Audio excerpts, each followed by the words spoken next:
All right, here we go. Are there any questions? Yes. Called the domesticity, that came out of the Industrial Revolution. When women lost economic and political power because of the Industrial Revolution, we called it domesticity. As more men took these wage jobs in the new economy. And the big thing was called domesticity before the Industrial Revolution. Women were economically important because each family had to be producers. Now they became consumers. And so it's to convince women that a purely domestic role was their somehow noble goal in life. To stay home and become a homemaker and get married.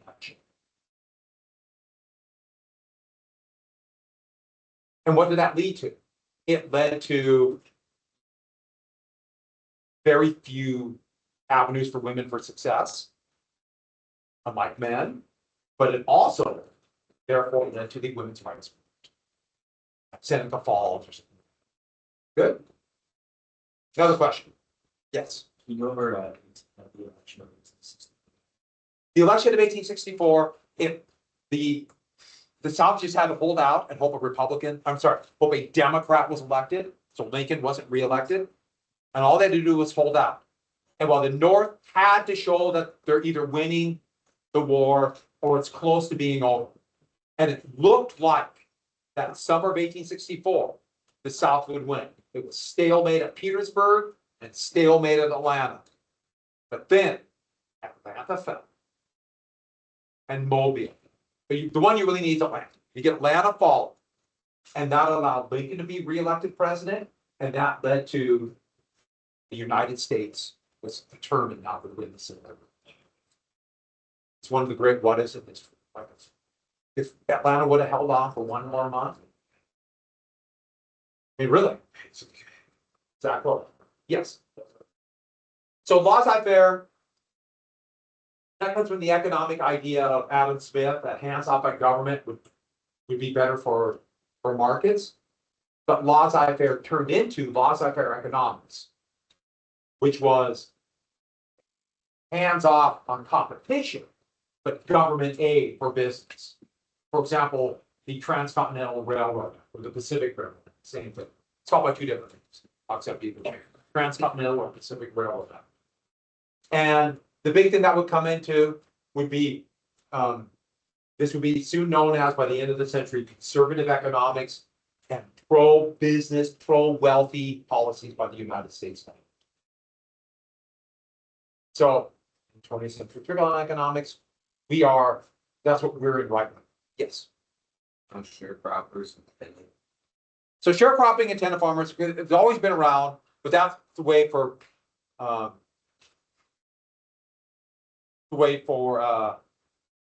people who don't have the money, don't own their own land, to rent land. But with tenant farming, they would always go into debt. There'd be a cycle of debt they could not get out. And that would turn into, instead of paying money, they would turn into paying a share of their crop. And that would really hit freedom after the Civil War. Significant number of freedmen would become sharecroppers, but also for all of it. And the result of this would be a permanent underclass because Jim Crow laws would require them to stay on their land until they paid back. So a permanent economic underclass of almost all African Americans in the South in a significant number of 4 months. Yes. The what? So the Declaration of Independence, the United States would declare independence.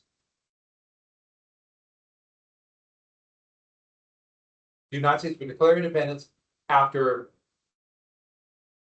you need one of these reasons why. One of them. Britain evacuating Boston. Britain giving slaves freedom if they join the British Army. Or remember that Olive Branch petition where the Continental Congress tried to ask for peace, They said, no, you're gonna all be treated as traitors. Does that make sense to everybody? One of those three reasons. Hence, What was the first reason? that the British evacuated Boston. So there's no one left. And so that convinced them we want to just commit or declare independence. And that's when the Declaration of Independence would be written, which the idea was creating a country based upon the idea of equality and unalienable. Sound good? Is there another one? Another one, another one, another one, another one. Yes. Dawes Act. So remember, you must answer, you can answer them both, but you must answer at least one of the Dawes Act or Gettysburg Address. You have to answer at least one of them. And the Dawes Act, that would be done after most Americans have been forced, most American Indians have been forced to reservations. It passed in 1887. And the idea was to make American Indians into, they literally said, white farmers by having them abandon their tribal allegiance. So what would happen? They would get a little homestead. But it didn't work. They were farmers, and most of the homesteads went to non-reservation members. And the big outcome of the Dawes Act, most land today, over half of land on reservations are owned by non-reservation members. And that accounts for the massive poverty and other social and economic problems on the reservation. That's why the Dawes Act is such a big deal. Talk about rigging the system. Is there another one? Another one? Any? Yes. Gettysburg Address. So Lincoln would give that for the dedication of the Gettysburg Cemetery, but this would lay out the cause for the war. The cause for the war. So we would lay it out. So we wanted to continue fighting and to re-elect him. And what would be that cause? And what's an example of the cause? To save or to save a union based upon equality, as the founding fathers demand. A union based upon equality. So we can't let them down. And what was the outcome of this? The outcome of this would be, after the Civil War, the United States would do Reconstruction, the 13th, 14th, and 15th Amendments. So the big Reconstruction Amendments. Yes. So how would you recommend check? I know you said you're good. Yeah. It's gonna be like. So you look at, like 20 or 22, and just pick ones you, I will narrow it down a little bit when I make the calls, but I'm gonna give you lots of choices. Think about the ones I really talked about. And let me give you an idea. I have secession on here. Secession and Fort Sumter and the election of 1860. Those are both really close. After looking at them, lines going back. So I'm just gonna pick one of those. So if you study for either one, you should be fine. The election of Lincoln and the Democrats would split. But then just take a few minutes and write down just a few words, because it's your shorthand. Quick explanation, one or two words about an example, one or two words. Take the process of writing it down. If you do that, it use another motor skill, and that's how it is. If you go through and just read them through, unless the ones you know, I know. No, it's easier. Take a few minutes to write down a few things. You have that, you could look at it, you've done it, you did the work, it's your thinking, your handwriting. The Dred Scott. Dred Scott, 1857, and that was Justice Taney tried to come up with a solution with the Supreme Court. If you can't remember Justice Taney, tried to come up with a solution to solve all the nation's problems by getting rid of the sectional divide, slave and free. Tried to get rid of the sectional divide. So what did the Dred Scott say? An example of what it said? Slaves were property to be brought into it. So it threw it out like the Missouri Compromise. Repealed the Missouri Compromise, repealed the Northwest Ordinance. So every place is open for slavery. Problem solved. No. The examples of what it did. So the examples of what it did is it said slaves are property, and so it basically overturned the Missouri Compromise. And what did it lead to? It furthered the sectional divide. It infuriated Northerners, even Northerners who weren't free soil. I say it implied that they're going to have slavery. That's furthered the sectional divide and strengthened the Republican Party in the North, which of course infuriated the South. That's all anyone could talk about by 1858 was Dred Scott, which, by the way, would be overturned with the 13th, 14th Amendment. Yes. Yes. So I'm just gonna put Harper's Ferry for John Brown, I'll just put Harper's Ferry. And that was John Brown's raid on Harper's Ferry. So John Brown, this abolitionist who got to start in Bleeding, Kansas, who did a raid on Harper's Ferry to try to trigger a slave rebellion. But to fight back against Southern bullying. But an example of what happened, he stayed in Harper's Ferry and allowed himself to get bottled up, and not that many slaves did join because there's not that many slaves living there in that area. And so his rebellion it did not work, and he was executed. But here's the big outcome of it. It terrified the South.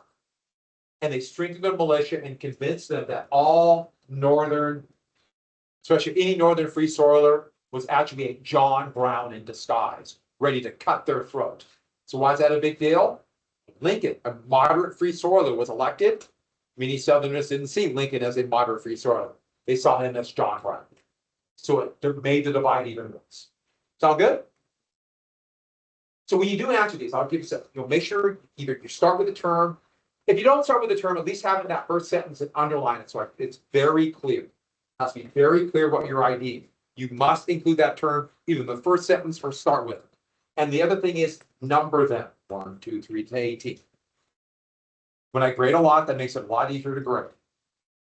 If you don't number them and have to go and guess how many, you have to go back and recount them. That makes it harder to grade. Makes me irritated. You want me happy. Yes. Other factors of the second. So we're going through these right now. Oh. Yeah, so I started them on Friday. I'll do a few more today. Yes. And then 12 bold, 6 not bold. Brenda Princeton will not be on it. And I don't think I'm going to put the Louisiana Purchase. I know it's a good one. I know it's important, but there's a lot of important ones. Yeah, I gotta reduce it. Are those two pretty good hints? Social Darwinism on down will not be on there.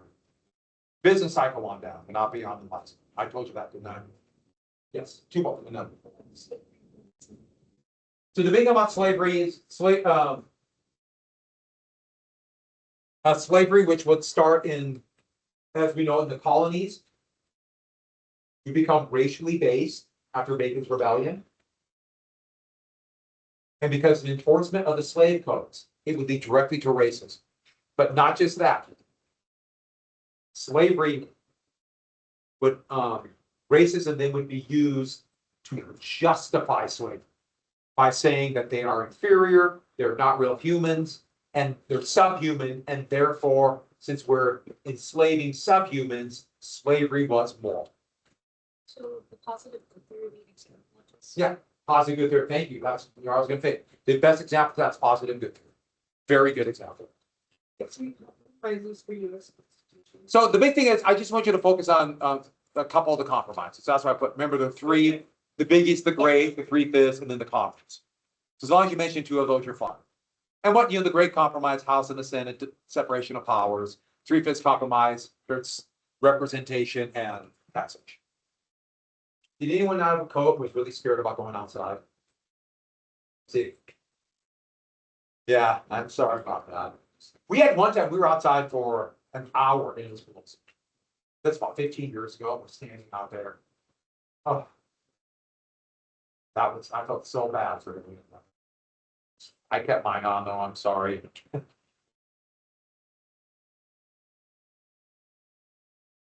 Which one? Slavery territories? That led to, this big thing about slavery territories, led to that sectional divide that would lead to civil war. And they tried a number of compromises. Like the compromise of 1850, Missouri Compromise. One of those compromises. They tried, but it never solved that problem of slavery. We good? Are we happy? One more, or I'll give you 2 more. Derek or first. Antietam was that near victory by the that small victory by the United States. It was in northern, let me read backtrack. It was an invasion by Lee of the North to try to win a victory to get Britain into the war. The U.S. won. The bloodiest day in American history. General McClellan won a small victory, which he could have had a large war-ending victory. but it was enough of a victory for Lincoln to issue the Emancipation Proclamation. And the Emancipation Proclamation would turn the war into a fight for freedom, thus ending slavery forever, and Britain would never enter the war. Floyd, you have one more?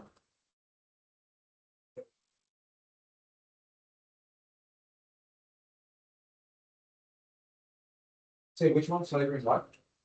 She's never from this is- Oh, the big thing, slavery would lead to, slavery led to racism and would help lead to the Civil War and then the end of Reconstruction.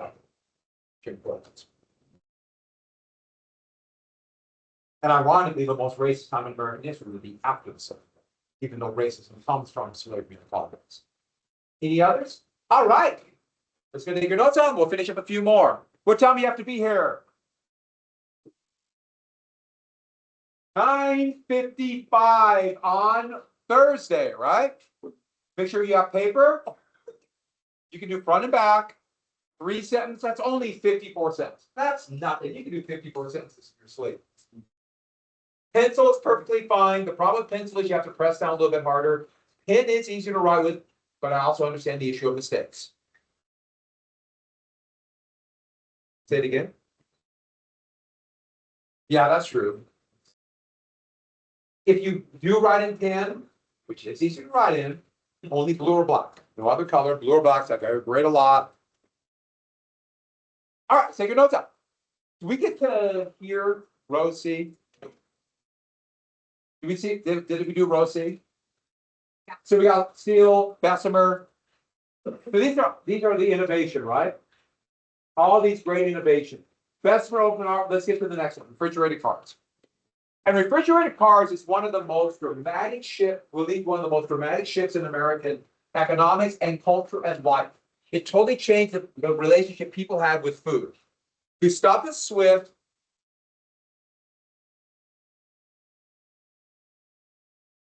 And this is Swift right there.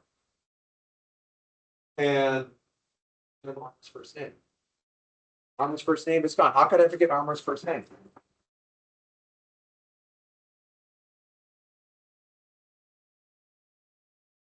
It'll pop back. I promise it'll pop back in my head as soon as everyone leaves. So Swift and Armour. Yeah. So what did like? Think about more like corner market. But think about this. Let's get to this. Before Swift and Armour invested in a refrigerated car, they didn't invent it, but they invested in it. Before that, food production had to be incredibly localized. You could be some storage of food, but it was very inconsistent storage of food unless it was dried or salted. So, for example, meat production had to be done right next to where it's going to be sold. So, in every town, every village, every city, there were slaughterhouses and butchers right on almost every corner. In fact, on rivers, on towns, that's where the slaughterhouses would be. And then they just dump all the offal, all the stuff, blood and everything right into the river. In fact, for poor families, that would be pretty common. You just go around the corner and get a bucket of blood. And that you can add to whatever you're eating for a little bit of protein. I know. But the food production was right there. And so there might be corner markets and butcher shops where you had to buy it and eat it, especially beef. Had to be consumed right away. Pork had a couple days. Beef right away. It could potentially start rotting. And so all that, everything was kind of in localized little markets where you could buy some dry goods that were preserved, and then everything fresh had to be right there. Refrigerated cars. All of a sudden now you can take where the animals or food was and ship it to one centralized location. And that would revolutionize food production. So you can take your Swiss premium bacon, but you could take it to one spot. And so you could take all the cows by train to one spot, butcher and slaughter them there, pack it, and ship it to everywhere across the United States. Thus the growth of a modern meat packing kingdom. And so you get Chicago would be the butcher to the world. But Omaha, Kansas City, which kind of makes sense, right in the middle. And you get all these, well, look at this big feedlot. And the animals are going to be taken back here and slaughtered. And so it separates people more and more as this would go on. Oh, good. Yeah, it was blowing cold. I think it was fine a while ago. Why, did something happen? Yeah, I heard Mr. Hanson's room was like 40 degrees this morning. Sounds like hell in a high. With their furnace problem. Is it blowing out air? Woohoo! Thanks. Do you imagine how bad Chicago must have spelled by 1900? It was incomprehensible how bad Chicago spelled. Imagine a combination. Yeah. So imagine all the manure. Dead carcasses, dead animals. And then rendering of meat. APUSH. The rendering, yeah. Sorry, the green big package called. Yeah, that's what they packed. That was meat package. Yeah. And is that what you're both gonna ask? Yeah. And so meat packing. So you can take it to one spot. So our connection to food production gets more and more away. If you're a meat eater, you can now be very separate and get this kind of relatively sanitized dead animal. That's not really some meat. But yeah, it's slaughtered and killed by somebody else. And you don't really see you're part of the process. It does sanitize it. Somebody else has to do all the very difficult and hard work, but in one location. And now it can be separated all, or to be separate from you. By the way, unless you live in Chicago at this time. Whew. The stories of, if you've ever been around a rendering plant, it is the worst smell. Indescribable how bad it is. If you go where they make cat food or dog food, they render it. Wow. Moving on, but no more local slaughterhouses. They're all go out of business. All those local production facilities, one by one, will go out of business. And that's one thing you'll go to. You don't see it as much now, but these little towns would have this kind of ugly little kind of flat areas surrounded by fence where the meat packing, where that little feedlot, and they're gone. They're just all driven out of business. And what happens to local producers, small producers, soon be driven out of business. They cannot compete. What do you call it? What is the term for when a big company produces more? Yeah. Well, a monopoly is where one controls it. But what is it called? The economic term, where you have one company will get bigger and more efficient because of its size and its cost drop. What is that called? Economy of. So everybody write down, this is economy of scale. Small producers can't keep up once they have refrigerated cars. They could not keep up. So you have all these small businesses go under. Now, their costs will drop, and in the short run, food prices might go down. But in the long run, food prices will go up. And this would radically change how we buy food. Local markets can be obsolete refrigerated cars. And what we have is food production consolidated, will be consolidated. And the beginnings of more and more monopolies, which we are today. Just a few companies control almost all food production in the United States today. Almost all of it. And this is one from Armour, and it's showing all the source material for all their food being shipped from, I like that, Montana, cattle and sheep. Yeah.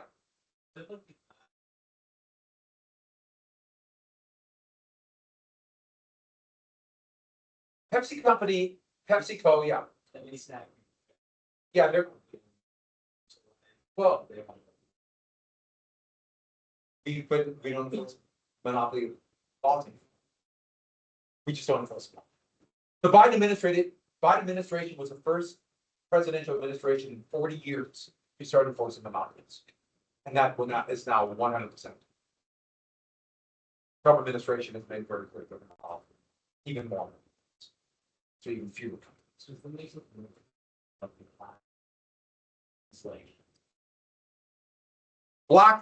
BlackRock is a private equity company, but yeah, they do. It's called a holding company, and we will get to it. Yeah, we're gonna. If you thought we have monopolies now, just wait. And I should add, what does that do to prices? I was literally just talking to somebody from Germany yesterday. Literally just talking to somebody, And they were talking about how much more expensive food is here.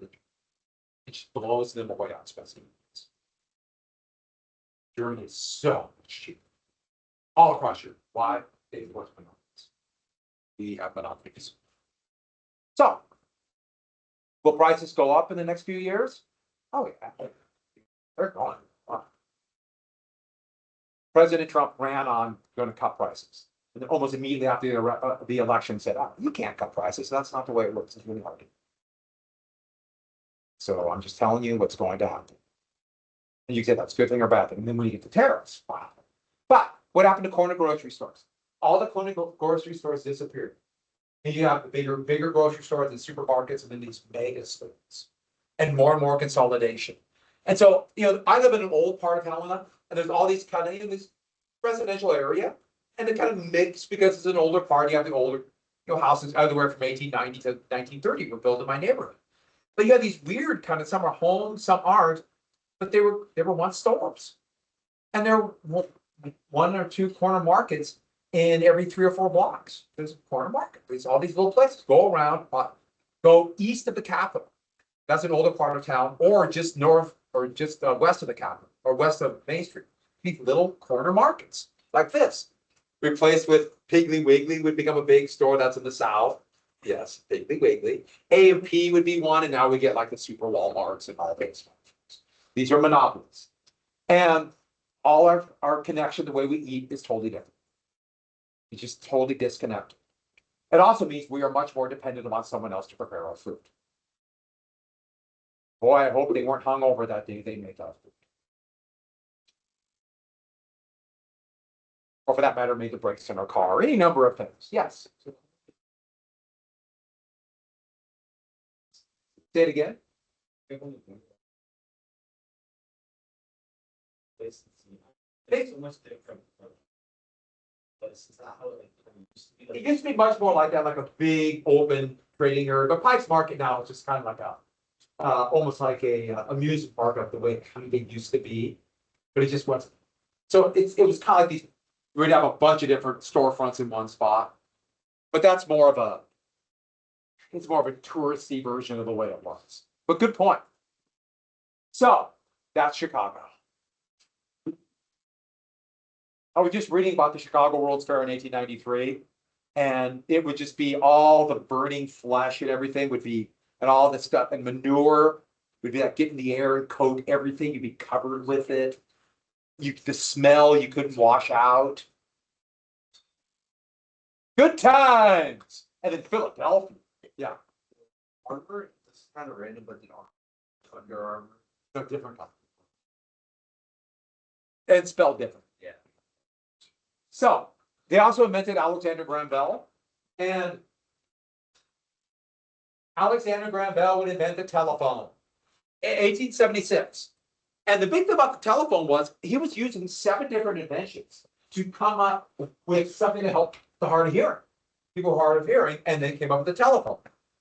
And this would allow for more long distance control of business, more control of finances, but also more consolidation because you got more centralized control. And on top of the obvious communication issues, about being able to communicate with others.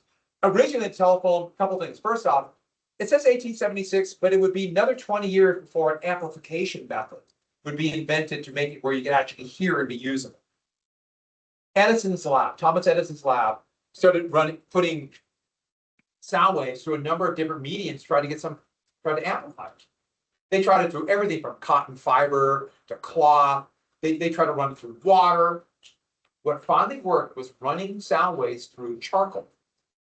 And so speakers would go through charcoal. In fact, still some of the best speakers you buy today are charcoal. If you cut inside the speaker, which I don't know why you'd want to do it, but if you did, you would find charcoal. And so it'd be about 20 years. Every phone had to be connected. Every phone had to have their own individual wire at first. So like in Helena, you go down Last Chance Golf, where they first started putting the phones in about 1900. There were like 1 million wires across the street. But they would obviously be able to consolidate that. And by 1910, would become closer to what we know about phones today. Where you're going to have transcontinental phone conversations by 1910. I should add, long distance phone calls were significantly more expensive. It would be significantly more expensive to about 2000. So Christopher Scholes, he invented the typewriter. And you can imagine how this would deal with production and issue forms, documents standardized for printing. And once you could combine the typed paper to a method to print, wow, did that blow up cheap novels, etc. And so I don't think I need to go into much more detail about Scholes, except for one thing. It is because of Christopher Scholes, who invented the first mechanical typewriter, why the keyboard is the way the keyboard is. If you look at the keyboard today, it makes no sense if it was invented for a keyboard or for like a computer. But why is the keyboard the way it is? Why is the keyboard like this?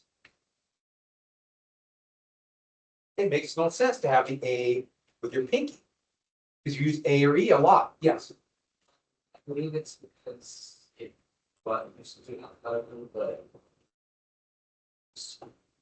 ends are sort of. But I mean, sort of that's the one thing. Yeah, the little lever that would come up with a letter on it. And if you were had, well, actually what he tried to do is A on the vowels right here, so you can type faster with your index finger. But it would jam, the hammers would come on and stick. So if you have the letters you use a lot here, then you notice that's why period is right there. So you type slow. But the thing is, once they started, everyone learned typing. Then they would go to computer keyboards in the 1970s and 1980s, but everybody knew how to type, learned this method, and that's why we still have it today. Now it makes no sense. Who's played with a mechanical typewriter? Few people. That's how I learned to type. It was hard. You had to really press down hard. Today we just gently do the keys. It's kind of fun to play with, though. So here's another big one: the electric dynamo. Oh, David Faraday. Okay. I get those all numbers. It's that towards the third period, I would say David Faraday. He's a golfer. Don't ask me why.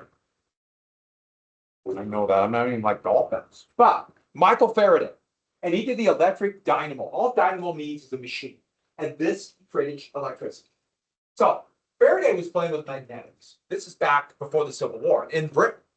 They thought magnetic power would be used like transportation, use magnets, so like shoot little cars underground into. They had all these ideas they're going to use magnets, and so he experimenting with running electricity through an iron wire, and that iron wire would attract iron fibers. It created a magnet. So if electricity can create magnetism, can a magnet create electricity? That was his experiment. That is his schematic drawing of his electric dynamo machine. But here's a more modern one. And basically what it is this. You have a magnet, north and south pole, turned by a crank. So something turns, a power source, and it spins the magnet. The magnet is inside an iron core. And if you spin it at the right velocity, it will create electricity, thus the wire to a light bulb. So you can create electricity with a hand crank. Now, it would be until after the Civil War they started really seriously experimenting with it, but that is where we get electricity. And this would change everything, obviously. Now we are completely and totally addicted to electricity. Our society would not function without electricity. If the power went out and we didn't know why, society would break down in, anybody guess how fast? If the power went out and we had no idea why, if a storm comes through, we know we expect the power to come back on. But also the power goes out and we just power. How long do you think society is? Yeah.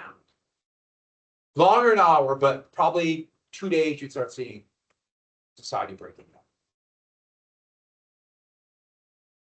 Probably all you have to do is look at some of the big blackouts in places like New York City in 67 or 76, and how it turned into absolute chaos.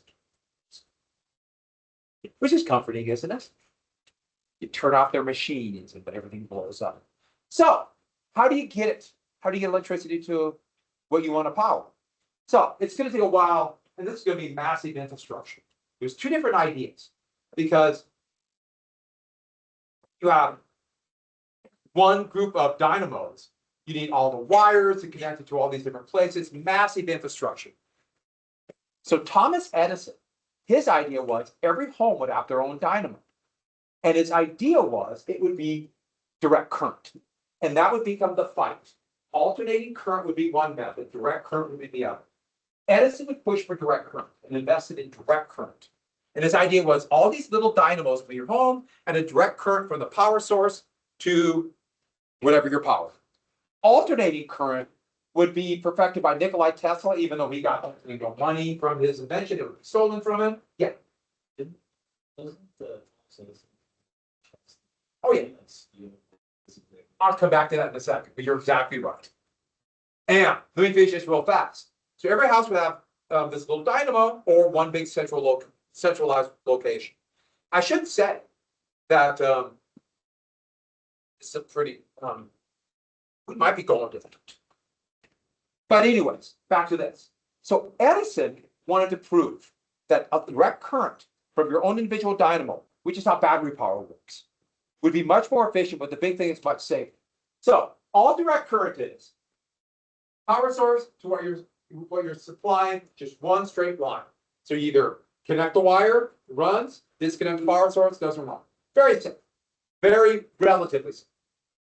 Alternating current has the great advantage of this. Instead of just power from one source to another, it needs essentially a loop. So imagine like two wires from the power source connecting to whatever it's going to power. Two loops. And it sends a little jolt of electricity down one the right side. Now this is the speed of light, so it makes a loop. Then you said the other loop makes a loop. Alternate, back and forth. But since it's speed of light, it's basically simultaneous thrust. And the big advantage of that is the power does not bleed out because it's not a constant power source. And therefore you can have much longer distances. So that's alternating current, back and forth. So you connect the loop, power back and forth. And that's why here's a picture of an extension cord. You ever notice it has two wires? That's the loop. That's the loop, down one side, down the other, back and forth. So when you plug it into the outlet, that connects the loop. Power runs. So it connects it. Plug it in, connects the loop to whatever you're trying to power. Now, do you see a problem with this though? What else connects the loop? Reconnect the loop. And so let's say you happen to be holding both wires and someone plugged it in. What happens? Or what happens if you lick your fingers and stick it in an outlet? Do not do that. You connect the loop. And so alternating current is very dangerous. And that was going to be Edison's selling point. We could never make it safe by stringing power lines. If one falls, someone touches it, boom, they're dead. Because you connect the loop. So he would prove how bad it is when there was an elephant. Topsy the elephant was in P.T. Barnum's circus. And Topsy the elephant killed her trainer. So they had a trial for Topsy. Not making this up. And they condemned Topsy to death. And Edison volunteered to kill Topsy with alternating current to show how deadly AC was. So here's Topsy being led, and Topsy would be electrocuted. I am not making this up. In fact, it says elephant electrocuted for murder, which is the only way to deter elephant-related crime is the death penalty. Huh? If you don't stop elephant-related crime, elephants will rampage through the streets. Do you think that deterred other angry poor elephants in cages to get mad at their trainers? Just like it doesn't deter people from doing that. So, yes, he murdered Thompson. Unbelievable, isn't it? Yes. Yes. An incredibly inhumane way to kill it, as opposed to humane ways to kill it. My joke there is, it's one of the more inhumane ways to kill it. All methods of killing it. But, yeah, electric arrow violence. And the thing is, it didn't work for Edison because they found out a way to produce alternating current with George Westinghouse would steal Tesla's invention and would make the alternating system or the alternating dynamo. These big, huge dynamos. So these are magnets. And you spin them. And that's how power, all you need is something to spin them. So you heat, burn coal, heat water, run the steam through pipes that would turn the nozzle or turn the dynamo. Or same thing with natural gas or hydroelectric dam. So hydroelectric dam allows water through the base. They kind of keep funneling the water to make the water pressure very fast. That turns a dynamo. What is it? 6 dynamos or 4 dynamos? I can't remember. I can't remember. How's your? I might have those confused. But that's hydroelectric dam. What's a windmill? That's turning a dynamo. That is how electricity is made for about 90% of electricity. In the end of the 70s, into the 1980s, they developed a way to synthesize electricity from the sun that did not require dynamo. So that's solar power. That was a major advancement. I should add windmills. There's going to be no more windmills. You know why? That Trump signed an executive order to quit all production. So that would be whatever about the issue about the renewable energies, which pretty much should be gone. But it's about 20,000 people out of it. So, yeah, there's going to be no work on renewables.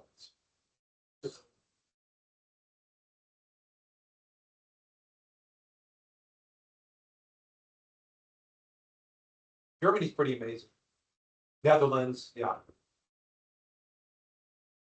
Yeah, it's a there's issues with them, but there's issues with every power source. Next, let's get to Edison. Thomas Alva Edison. It's price is going to start going up a lot. Probably.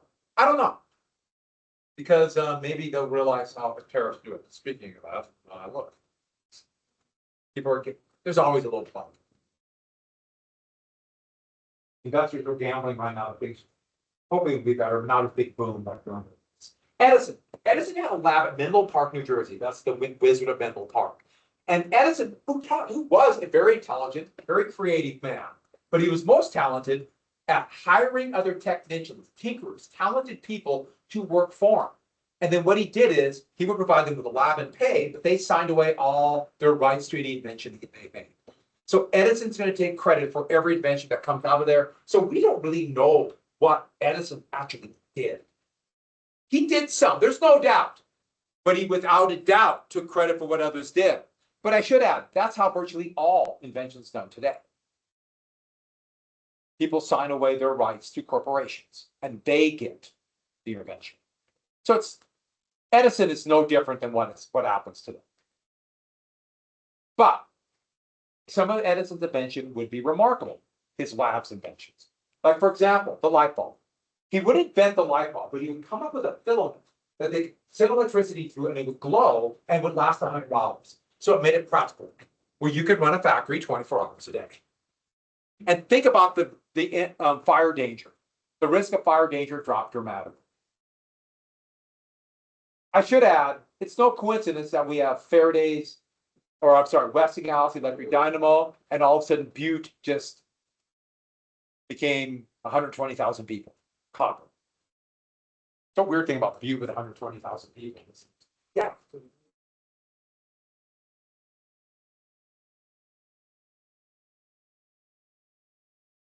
Oh, years. So we're talking 80 years where you start really having an alternating current system that works from Faraday's. And then it's going to take years for it to get sent to, or to be actually become practical in towns. First off, they're going to build it where they're going to make more money. So like New York City, places like that. In Montana, would just be a few places would be electric. They won't make money. So it's going to require government to step in and bring electricity to places like Montana. So the light bulb. Here's another one. The phonograph. So the phonograph at first hand power but electricity, and that's part of the reason why I invented a new amplifier. And the first ones would be a stylus on a wax disc, a wax tube. And then eventually vinyl would turn out to be much better. Vinyl wouldn't come about till you have refinery petroleum. That's a petroleum-based. Vinyl comes from petroleum, but phonograph. This had great effects. You could listen to music that you could never hear before. Hear artists. At the same time, once you start getting the phonograph, in the 1860s, 1870s, everyone played an instrument and sang. You could see that start going away slowly but surely. To how many people play an instrument in class today? Few of us? Not that many, right? Nothing wrong with it, but that our society is different. And I feel fortunate I can. He also invented what's going to be eventually called the dictaphone, but he tried to call it the Enophone for Edison. He tried to name everything after him. And basically, it's the opposite process. You would speak into, I love this, originally it was a tube, and this is Pope Pius XI in this dictaphone. Cool. And then that would move a stylus, and it would make a recording on a wax tube. And eventually you could do it on vinyl records, and it'd be a very similar process electronically on tape. It's really the same thing. We're not quite to digitized music, that we're still. Another example, the motion picture camera. The motion picture camera would be invented, and no sound, 1890s, but you start seeing short movies, like newsreels and tiny little stories, most of them kind of like slapstick comedies by the turn of the century, all filmed in New Jersey. But think about it. You have these first little 1-minute shorts that people are just, wow, I see people moving. 13 years later, the birth of the nation in modern motion pictures. It's amazing how fast all this stuff can happen. Syncing sound to film turned out to be incredibly difficult. And so we have to wait till the 1920s for that. And even then, it was really difficult. Nicholas Otto, here's another inventor, and Daimler-Benz are two that go together. They're German inventors. And I forgot to put a picture of Otto's invention. Otto invented the internal combustion engine. Daimler-Benz, the automobile. I think you can try to guess the impact of that. And ironically, the internal combustion engine was going to use a waste product for the production of kerosene. Kerosene was used for heat, but also for light, because kerosene was relatively unvolatile. It doesn't really explode. But out of making kerosene, they would come up with this liquid, this clear liquid that was really volatile and would explode all the time. What do we call that? Yeah, for reasons no one knows, they call it gasoline. It makes no sense, but we call it gasoline. If you go to Europe, or England, it's petrol, which makes a little more sense for this, at least. Whatever, I mean, the name's a name, it's just weird. But he could use that, and then that would lead to the mass refining of oil. So add this. Once you have the internal combustion engine, oil refining became important. And what do you get from oil refining? Virtually the entire chemical. It all come from oil.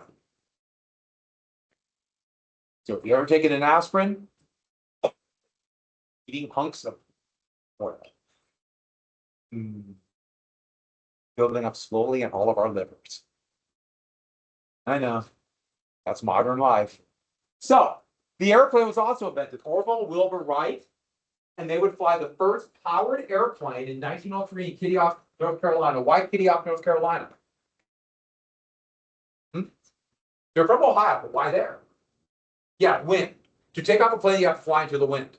That's why, for example, the next time you're on an aircraft carrier, whenever they take off, they turn into the wind.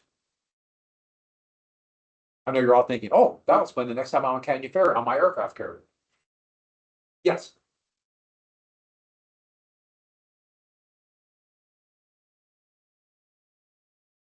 There were gliders invented, but not powered ones. See, that's the difference. There were gliders, but not one that was fully self-powered. Even though, yes, they took advantage of the wind. But this one, they had to go into the wind and get a lift. Should we do, even though we know the jury's still out in science, but that's how planes take off. Did I just blow your mind? No. Okay, so these are factors, some of the factors of the Industrial Revolution. What time do you have to be here? How long do you have to stay? Forever, yeah, you're never leaving. I go home. You have to stay to the next fire drill.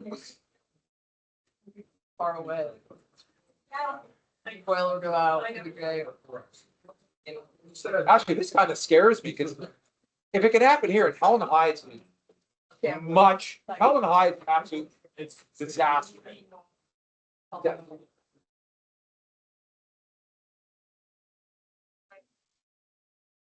Couple questions, I got to move on.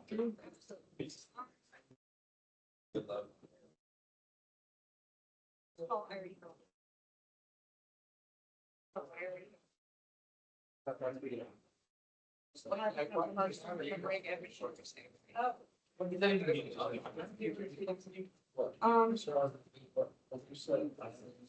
But I wanted to make sure that I'm getting those data information too. You have a rights. Yep. I write down all this stuff. Yeah. We got 2 kittens this weekend, Yeah. and my mom was asking what we should name them, right? And one of them looked, but we were trying to come up with another name, and I was like, we should name him Johnson. And my sister said yes. No, Howard's horrible person though. She's a little rat though. Is she? She eats your toes and doesn't go anywhere. She's evil. And we were talking about all like founding fathers. My mom's like, we're not naming our cat. And I'm like, well, we're also not naming it after these. Yeah, fun with it. How about this? Do you have any questions, John? Can you go try to look at them? Okay. They're very cute little kitties. See you tomorrow. Good questions.